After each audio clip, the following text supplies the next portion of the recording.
My name is Hal Baumgarten. I'm from Jacksonville Beach, Florida.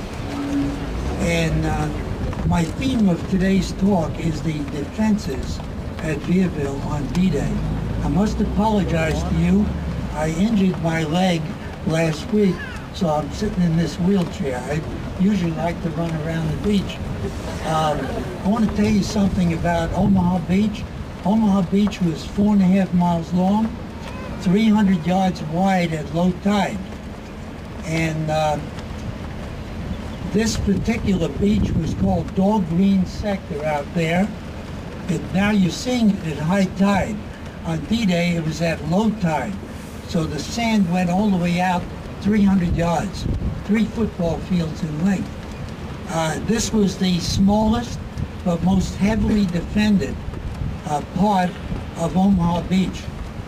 It was portrayed in 2 motion pictures, The Longest Day and Saving Private Ryan, and I was there. Now, as far as the defenses on this beach, they have touristerized this. They put stairs on this seawall. They cemented up the seawall, but on D-Day, this 25-foot seawall was covered, went at a 45-degree angle and was covered by loose shale rocks. It went the entire length of this beach all the way to that pillbox in Pointe de la Rose per se on Charlie Beach.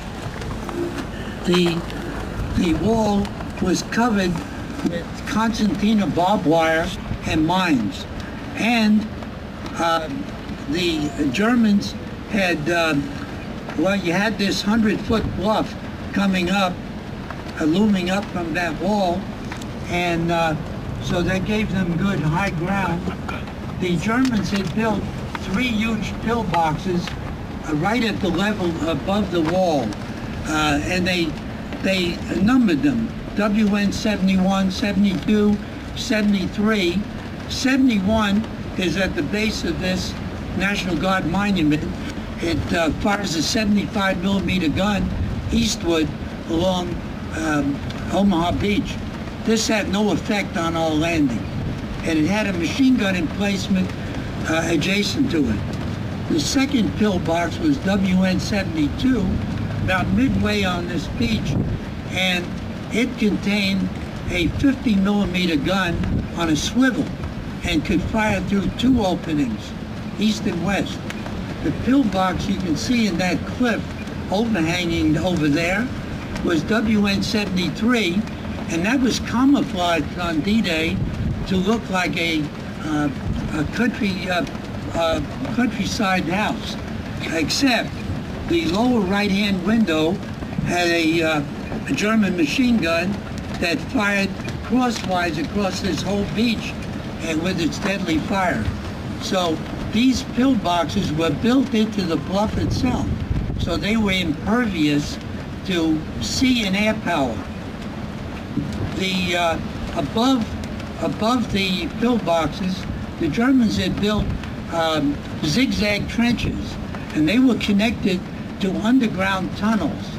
And they had 3 machine guns in there and many riflemen, some with telescopic sights. 3 miles south of Vierville, they had 4 88. Well, before that, I wanted to tell you that they had something on the bluff called toe brooks. These toe brooks were cement emplacements on which they could fire 105 millimeter mortar shells down on the beach. 3 miles south of Vierville was the German artillery. They had 4 88 millimeter cannons in cement emplacements, and to make they all zeroed in on the beach below. But to make them more accurate, they had forward observers in the steeple of the church in Vierville and in the trenches on the face of the bluff. Unfortunately, the steeple had to be blown that day to kill off the observer.